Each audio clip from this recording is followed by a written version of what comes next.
A'udhu billahi minash shaitani rajeem. Bismillahir Rahmanir Rahim. I start in the name of Allah, the Beneficent and the Merciful. I seek salvation from shaitan, the accursed.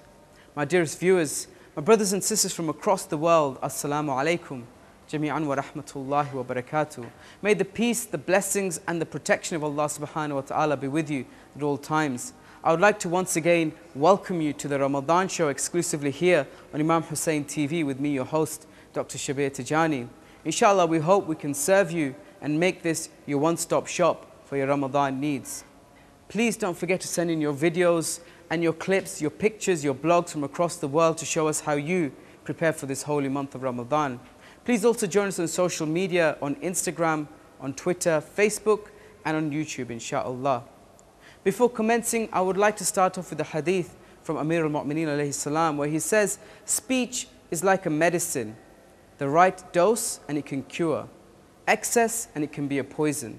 And this is so true about when we talk. If we talk excessively, then it can actually be detrimental to us and those around us. Talk at the right times and say the right things, and it can elevate you, not only in this world, in the eyes of others, but also in the eyes of Allah subhanahu wa ta'ala.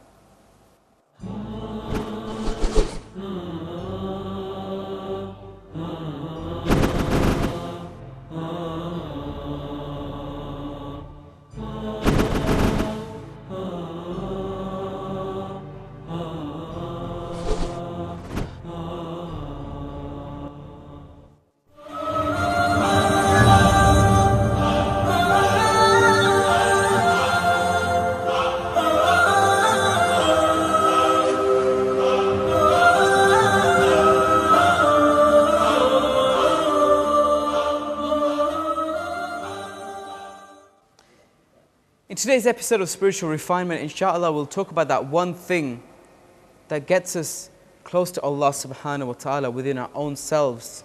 And also when we do this specific thing, Allah subhanahu wa ta'ala comes closer to us. And that one specific thing is dua. It is said in the Holy Quran, when my servants ask you about me, then say to them, verily I am near. I answer the prayer of the supplicant when he beseeches me. Many verses in the Quran stress upon dua and explain the values of dua. Also, there are numerous ahadith from the Prophet, peace and blessings be upon him, and the Imams, peace and blessings be upon them, which stress on the importance of dua in the life of a believer. Allah openly invites a person to come to him. He says, call me and I will answer your call. The Holy Prophet, peace and blessings be upon him, has said the best form of worship is dua. The most laziest man is that who doesn't remember Allah by his lips or by his tongue. Allah subhanahu wa ta'ala is there for those who call upon him. You just have to take a step towards him and he will come much closer to you. The Holy Prophet, peace and blessings be upon him, has said the most incapable man is the one who neglects dua. Imam Ali alayhi salam says, the best deed to Allah is dua. Imam Muhammad Baqir alayhi salam says, do not get bored with dua as it is very highly ranked by Allah subhanahu wa ta'ala. Imam Ja'far as-Sadiq says, increase dua because it is the key to all mercy and fulfiller of every need. As we see, there's a pattern developing here. The Holy Prophet, peace and blessings be upon him, the A'immatul Tahireen, peace and blessings be upon them all stress upon the importance of dua, because dua not only gets you closer to Allah subhanahu wa ta'ala and elevates your status, but inside your soul gives you a sense of peace, a sense of contentment, and above all, it gives you a sense that someone's there in your time of need, is there to share with you your joys, is there through every step of your life. You're never alone. There's a few observations about dua that I just want to bring forward. Number one, dua is like a link. The biggest benefit of dua is that it is a kind of link between man and Allah subhanahu wa ta'ala. Man is in great need to make contact with Allah subhanahu wa ta'ala, and this need is present in all spheres of a person's life. One of these spheres in which he feels this is the psychological sphere, i.e. his nafs. What do we need, or what do we mean by psychological needs? A man must have balance in his nafs, a balance between feeling weak and feeling strong. If a man feels weak and sees his nafs as weak, in the face of difficulties and problems, he crumbles. He's unable to face them. He's unable to plan how to overcome them. On the other hand, if a man is overcome, or if his nafs is very strong, then you become proud, you become arrogant, you become egotistical. So it is very important to find the right balance. Now, the question is, how can we find that balance? And where can we get this balance from? It can be obtained when you link yourself to Allah subhanahu wa ta'ala, and it is always found within yourself. You see, when you get in touch with Allah subhanahu wa ta'ala, you understand your true station. You have value in this world. There's a reason why you've been created. That's why you have a purpose. But above all, even after all of this, no matter how high your station is in this world, you're always a servant of Allah subhanahu wa ta'ala. Dua gives man strength when he feels weak, because such a man sees that all the troubles and all the forces against him, compared to the might and the mercy of Allah subhanahu wa ta'ala, are nothing. But at the same time, he doesn't get proud, because he remembers his station, his position in front of Allah subhanahu wa ta'ala. You see, in front of Allah subhanahu wa ta'ala, whilst our misdeeds are hidden from the rest of the world, they're never hidden from Allah subhanahu wa ta'ala. And when we come in front of Him and beseech Him, asking for forgiveness, we remember all of these misdeeds. Remember all the times we've wronged Him, whether it's publicly or privately. And we feel a sense of shame, a sense of disgrace. And we learn our true position through this. The second facet that I want to talk about of dua is the fact that it's a weapon. It is essential that a person recites dua at all times, especially in this particular generation and era that we live in. Today, it's greater in terms of need, because we're living in dangerous conditions, not only in terms of security, where there is risk of life, but also in terms of nafs. We're surrounded by sin all around us. When we look on the internet, when we look at our TVs, we're never short of being very close to sinning. Today can be compared to the Battle of Khandaq, where the kufr could have defeated Islam and falsehood and could have won against the truth. Today, everywhere Muslims are suffering. For example, we have examples around the world. We have places around the world that are so filled with the blood of the innocent that is unbelievable. You look at places like Iraq, Palestine. Massacres are taking place day after day after day. In the Israeli prisons, for example, severe tortures to Muslim mujtahids is a norm. And in the face of this, we must recite dua constantly. Of course, we must act too. In hadith, a prayer of a supplicant without action is the same as an arrow without a string. But actions without the help of Allah subhanahu wa ta'ala will also not help us. Our enemies have very strong weapons, while we are weak and disunited. We don't possess even 1/4 of the technology that they have. So how can we comfort them, and how can we confront them, without the help of dua, without the help of something divine, without the help of Allah subhanahu wa ta'ala? Dua can not only uplift us spiritually, but it gives us strength, not only within ourselves, but through divine intervention. As the Holy Prophet, peace and blessings be upon him, said, dua is a mu'min's weapon. And then we get to the third facet of dua, and that is, we beseech and we ask Allah subhanahu wa ta'ala time after time, when we face with everything and at every time. And it helps us in the remembrance of Allah subhanahu wa ta'ala. One observation is that we should beseech Allah subhanahu wa ta'ala to help us not only with our serious problems, but also with our trivial problems. It is true that a man should ask Allah subhanahu wa ta'ala for everything, even if it's something as simple as salt on the table. But more important things come first. Our holy prophets asked for victory, asked for the truth to prevail, for the truth to win. The followers of Nabi Musa, peace be upon him, used to ask for steadfastness and patience against troubles. Everybody should ask for the victory of Islam. Dua should go with the times, with societies, And many ulama says that dua is not written in holy books only, but a man is allowed to pray for what he wants. When you have a need, when you have a want, when you have a desire, you ask Allah subhanahu wa ta'ala for that, and surely you will achieve it. Dua is a contact with Allah. So make contact as regularly as you can, in the best way that you feel. Of course, the du'as of our Imams, alayhimus salam, are more comprehensive, more effective, because they're written and performed by the infallibles. But making contact with yourself in your own words is also very important, because the things that you ask for mean a lot to you as an individual. And when you ask from the bottom of your heart, with tears coming out of your eyes, how can Allah subhanahu wa ta'ala not listen to you? Express your inner feelings to Allah. Our Imams would pray for social conditions, for political changes in the times and eras that they lived in. When you ask Allah with your innermost feelings, your innermost thoughts, from the depths of your heart, there's an intimacy that develops. And when that intimacy develops, affection develops.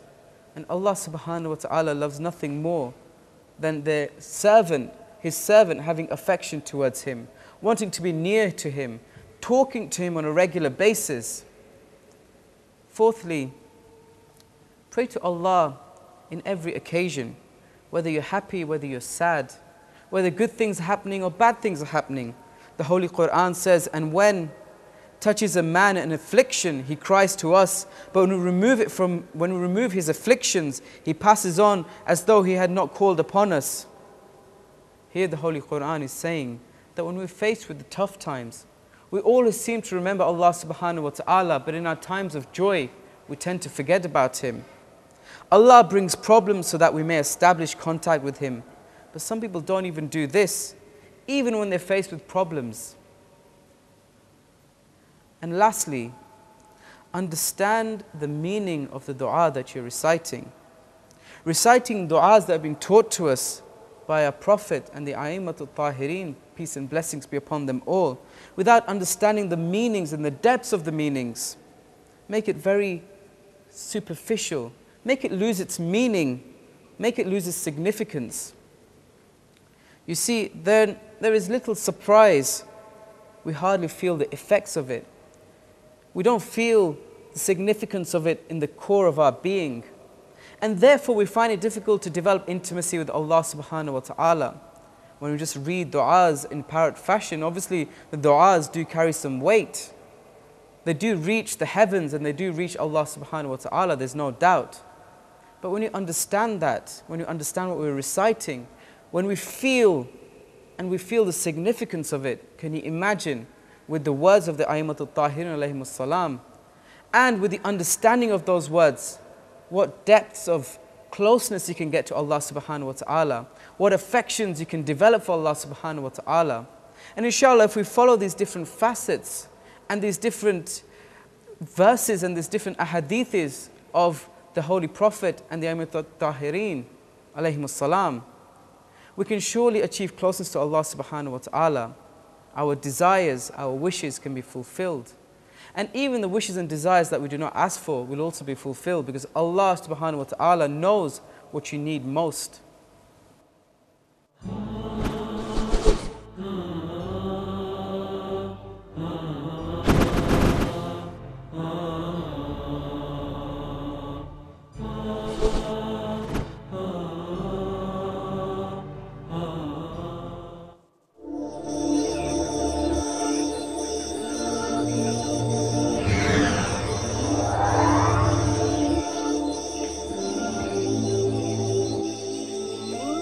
Imam Ali ibn Musa al-Rida alayhi salatu wassalam has said, someone who recites one verse from the Book of Allah, the Mighty, the Glorious, in the month of Ramadan is like one who has recited the entire Quran in the other months.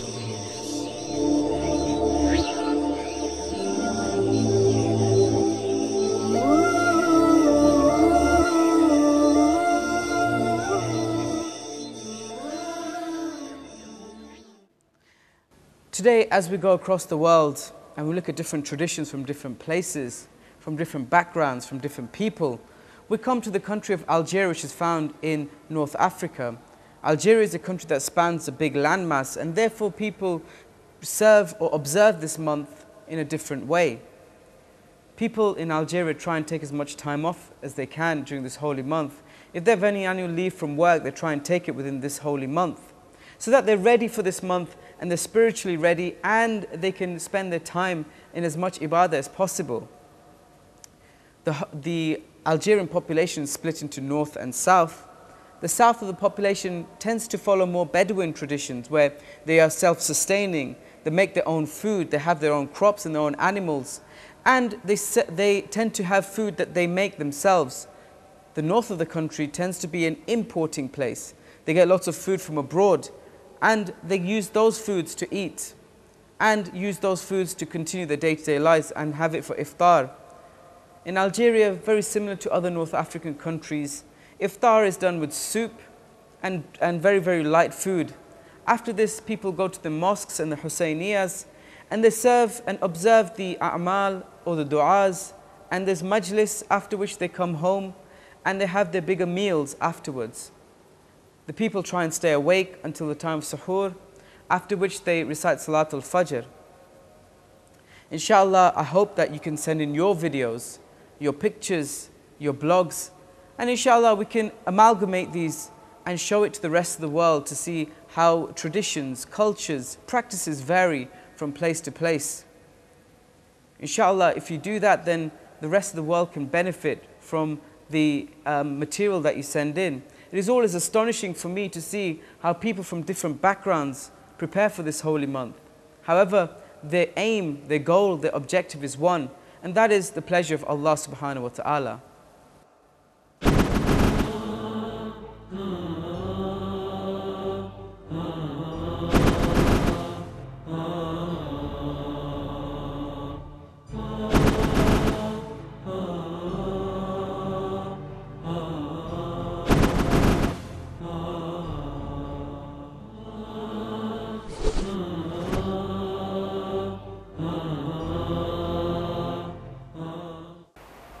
Bismillah ar-Rahman ar-Rahim.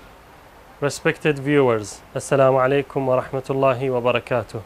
May peace and blessings of Allah be upon each and every one of you. As we are getting closer and closer to the final days of the holy month of Ramadan, the stores of the holy city of Karbala usually get busier during these days.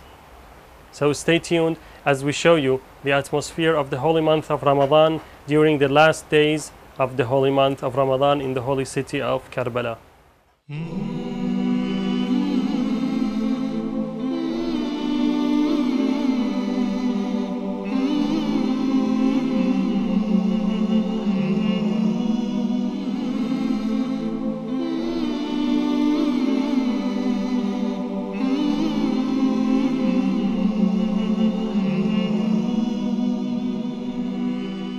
Dearest brothers and sisters, let's have a word with one of our brothers here. السلام عليكم. عليكم السلام ورحمة الله وبركاته. ممكن تتفضل لنا عن أجواء بمدينة كربلاء خلال شهر رمضان المبارك؟ الأجواء مدينة كربلاء جميلة جدا، تعرف مدينة كربلاء تنعم بأمان ممكن أفضل من حال بقية المحافظات، فتتمتع بحركة جميلة وخاصة بعد الإفطار يعني بلي. The brother is saying that the holy city of Karbala is very secure, and especially with the nowadays events that's going on in Iraq, the holy city is very secure, and the visitors coming to the holy city of Karbala during the holy month of Ramadan. ممكن تتفضلن عن طبيعة عملكم خلال شهر رمضان وشنو اختلافه عن بقية الأيام؟ يختلف عن بقية الأيام، يعني بالأيام المعتادة اللي قبل رمضان صباح عصر يعني بعد آذان المغرب تكون هناك يعني نعزل محلاتنا ماكو عمل. برمضان يختلف، يصير عكسي، يكون العمل يعني من قبل الافطار بساعتين او ساعه الى ما بعد حتى توصل مرحله السحور، يعني مع اذان الفجر تقفل المحلات مالتنا بل ثم نعاود الى العصر اليوم الثاني ان شاء الله. I asked him about their working hours, and he's saying that unlike the other days of the year, the holy month of Ramadan is so special, and they come usually to their stores 1 hour before the time of iftar, and they stay here up until the time of the morning prayer. During the other times of the year, the time is reversed, and the stores usually open from morning till the time of the dusk prayers.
In today's episode of Health Tips, Medical Advice, inshallah I'll be continuing with the series that we started a few nights ago about the beauties and the miracles that Allah subhanahu wa ta'ala has placed in our bodies. We won't be talking about illnesses or ailments or diseases. We'll be talking about our systems, the way that the human body is designed so perfectly that it's unparalleled in the universe, unparalleled in this world, unparalleled in any other creatures. Today we'll be talking about the cardiovascular system and talking about one of the most important organs in our body, and that is the heart. The cardiovascular system also consists of other things such as blood vessels, and we'll talk very briefly about those, but mainly I want to focus on the human heart because it is one of the most important, probably the most important organ in the body aside from the brain that we have. The heart is structurally designed in a very specific way. It has 4 chambers, the right side and the left side of the heart. The right side of the heart has 2 chambers and the left side has 2 chambers also. The right side's job is to pump blood through the lungs and into the left side of the heart.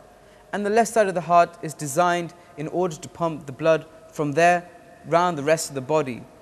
The heart works via a mechanical and an electronic system. And I'll discuss briefly the 2 facets, inshallah, not in too much detail as we don't have time, but in very brief detail, if possible. The electrical signal from the heart starts off from somewhere called the sinoatrial node. Inshallah, I'll talk a bit more about that in a bit after discussing the structural template, the structure of the heart itself. The right side of the heart has a top part which is called the atrium and a bottom part called the ventricle. And the left side of the heart has a similar structure, the left atrium and the left ventricle. The right atrium gets blood fed into it from the vena cava, so superior and inferior vena cava, which take blood from the top part of the body, and the inferior vena cava takes blood from the bottom part of the body, and they fill the right atrium. After this, there is a valve that connects it to the right ventricle, and then the blood gets pumped from there into the pulmonary system, which is the same as the system that connects to the lungs, so that the blood can be oxygenated and moved to the left side of the heart. After which you have the left atrium and the left ventricle. The left ventricle is much larger than the right side, and the left side actually as a whole is much bigger or much larger than the right side because of its function. And its function is to be able to pump the blood around the rest of the body from the head to the toes. And therefore it needs to be bigger, so the muscles are bigger in order to achieve that pumping mechanism. The electrical system of the heart is wired in a very specific way. As we've discussed the structure of the heart, you have 4 chambers. You have your right atrium, your right ventricle, your left atrium and your left ventricle. The right side of the heart's job is to pump blood to the lungs, and the left side of the heart's job is to pump blood around the rest of the body from head to toe, and that's why it has a bigger muscle bulk. Now the electrical conduction itself starts off from the right atrium in something called the sinoatrial node. This is known as the natural pacemaker of the heart. What happens is that the signal or the impulse is created from there, spreads around the 2 atriums and stops at somewhere called the AV node or the atrioventricular node. This node is found in the junction between the right atrium and the right ventricle. it's next to a valve, and inshallah I won't talk too much about the valves because they're not going to play too much of a significant role within this talk or within this segment. The AV node stops the signals for a millisecond, for a very, very small amount of time, after which it is dispersed through the ventricles, the left ventricle and the right ventricle. The right ventricle pumps the blood when it gets the signal through into the lungs, and the left ventricle pumps the blood around the rest of the body via the aorta, which is the main artery in the body. Now, the human body, or the human heart rather, has a very specific type of muscle. And this muscle is designed such that, number one, it conducts electricity through it. So if it dies for whatever reason, like I've explained in a previous episode when we talked about heart attacks, if that piece of muscle dies for whatever reason, the conduction is blocked to that point. And that's why some people go on to develop arrhythmias or problems with the heart, because they don't have that conduction mechanism. The second thing is that unlike a lot of parts of the body where the muscle can regenerate, in the heart muscle cannot regenerate. And once it's died or necrosed, it stays that way. The beauty of the human heart is that it is so efficient. It pumps blood around the body, and it beats in an average human being of an average age, for example, a middle-aged adult. It beats around 70 times a minute. In young babies, it can beat up to 150 times a minute. So you can see here how the heartbeat continues without us even consciously trying to continue it going. It is controlled by the cardiac centers in the brain, which sense things like oxygen levels or oxygen demand. They sense things like anxiety and adrenaline rush. These are very specialized systems. And even 1 or 2 minutes where the heart isn't functioning would mean that the human being either faints and collapses or dies altogether. The human heart is designed specifically for its function, because even if the sinoatrial node is not conducting or is not sending the impulse around the heart muscle is myogenic, which means that it contracts by itself even without a pacemaker. And that's why we find that some people who don't have any pacemaker or any signal coming from the sinoatrial node, their hearts still beat, because the actual beating mechanism is coming from the ventricles, from the bottom, because all heart muscle is myogenic, and it produces its own pulse, its own beat, without even the need for a pacemaker. The pacemaker is only to give it the rate. The human heart also is dependent on blood supply from the coronary arteries. These coronary arteries are found as 3 main branches. You have your right coronary artery, your left anterior descending coronary artery, and your circumflex artery. And all 3 of these provide the blood and therefore the oxygen to specific parts of the heart. Those of you who've had heart problems or have had heart attacks, I'm sure if you've had angioplasties, you'll know what these 3 parts or these 3 arteries do. These coronary arteries are essential to the functioning of the heart. As I've mentioned in a previous show, if one of them is blocked, your heart muscle can die, and therefore you can have a heart attack. After talking about the human heart and how it's specifically designed for its function, and talking about the coronary arteries, I want to talk a bit about the vascular system. The vascular system is very intricate, and it supplies the whole body, from organs to muscles to skin. And therefore it plays a very important role in the way that the human body is designed.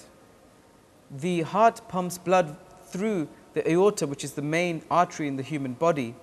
And the aorta stops at about the lower level of the abdomen, where it splits into the iliac arteries, and then the femoral arteries, and so forth. The aorta is designed so that it can pump blood around the whole body, or rather it can take blood around the whole body. You have the arteries that supply the brain, such as the carotid arteries that come off the aorta. And you have the arteries that supply the arms and the legs also that come off that blood vessel. Once the blood reaches its destination, it goes to the organs or the muscles or the skin or the tissues that need it, where the oxygen is extracted from the blood. And you have deoxygenated blood, which means blood without oxygen in it. After this, it passes through the capillaries and goes up via the veins back to the heart, via the inferior and superior vena cava. And that's when we come full circle back to our original talking point, where we started off by saying the inferior and superior vena cava supply blood back into the heart, to the right atrium. As you can see, the human heart and the vascular system is so intricate, yet not even for 1 minute does the heart stop beating. It is designed to perfection. And it is one of the biggest mercies of Allah subhanahu wa ta'ala that we have. Inshallah, as discussed in previous episodes, it's very important for us to keep our hearts healthy, to reduce risk factors that could do damage to our hearts. And inshallah, if we do that, we can live a very long life and we can have a good quality of life. And that will allow us to serve the Ahlul-Bait and will allow us to get closer to Allah subhanahu wa ta'ala.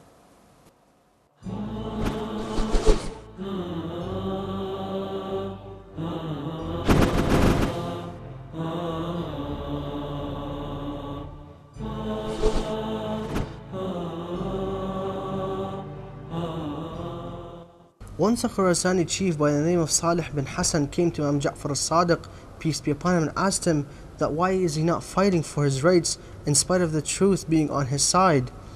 Imam Ja'far al-Sadiq said to him, with the intention of giving him a practical answer, he asked him to sit down and wait. In the meantime, a servant of Imam Ja'far al-Sadiq came. Imam Ja'far asked her if she had a candle to light the fire. She said yes. Imam Ja'far al-Sadiq took Salih ibn Hassan with him and went to the fireplace. When the fire was blazing and hot red, he asked Salih ibn Hassan to sit in the fire. At this moment, Salih ibn Hassan was very surprised and asked for the forgiveness of the Imam and requested that he should not be burnt. At this moment, Harun al-Makki, one of the sincere companions of Imam Ja'far al-Sadiq, happened to arrive. The Imam told Harun not to sit down and jump right away into the fire. Without any hesitation, Harun al-Makki did as he was asked. After a while, Imam Ja'far al-Sadiq asked Ibn Hassan to go and check upon Harun. Salih ibn Hassan saw Harun sitting in the fire cross-legged, safely, without anything burning him. Imam Ja'far al-Sadiq then asked Harun, how many men like this follower do you have? Harun said, none, O Master, Ya Imam Ja'far. Imam Ja'far al-Sadiq then said, leave me. When I have 5 sincere companions like Harun al-Makki, then I will rise and launch an uprising. And Allah subhanahu wa ta'ala and Ahlul-Bait know when they shall have an uprising.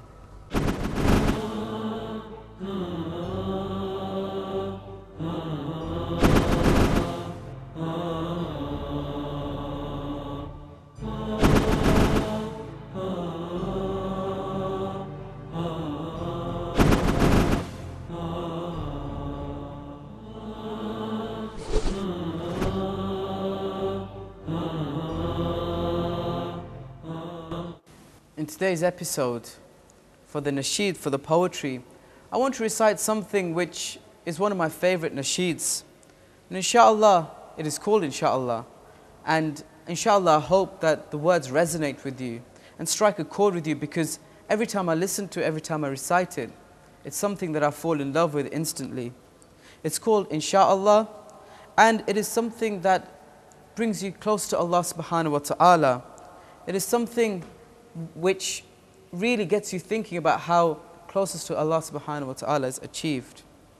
Every time you feel like you cannot go on, you feel so lost and that you're so alone, all you see is night and darkness all around. You feel so helpless, you can't see which way to go. Don't despair and never lose hope, 'cause Allah is always by your side. Insha'Allah, Insha'Allah, Insha'Allah, you find your way. Insha'Allah, Insha'Allah, Insha'Allah, you find your way. Every time you commit one more mistake, you feel you can't repent and that it's way too late. You're so confused, wrong decisions you have made haunt your mind and your heart is full of shame. Don't despair, never lose hope, 'cause Allah is always by your side. Insha'Allah, Insha'Allah, Insha'Allah, you find your way. Insha'Allah, Insha'Allah, Insha'Allah, you find your way. Insha'Allah, Insha'Allah, Insha'Allah, you find your way.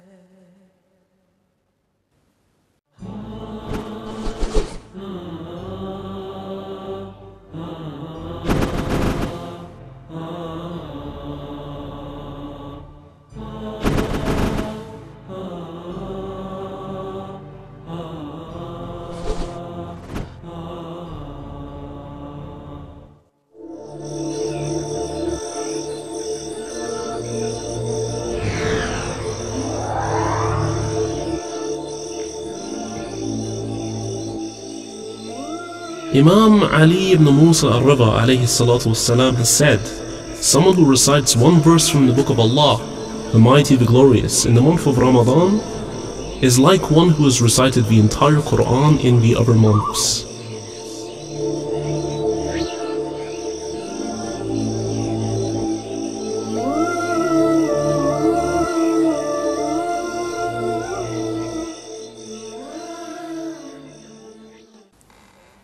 As we conclude another episode of the Ramadan Show here on Imam Hussein TV, I would like to leave you with a final thought.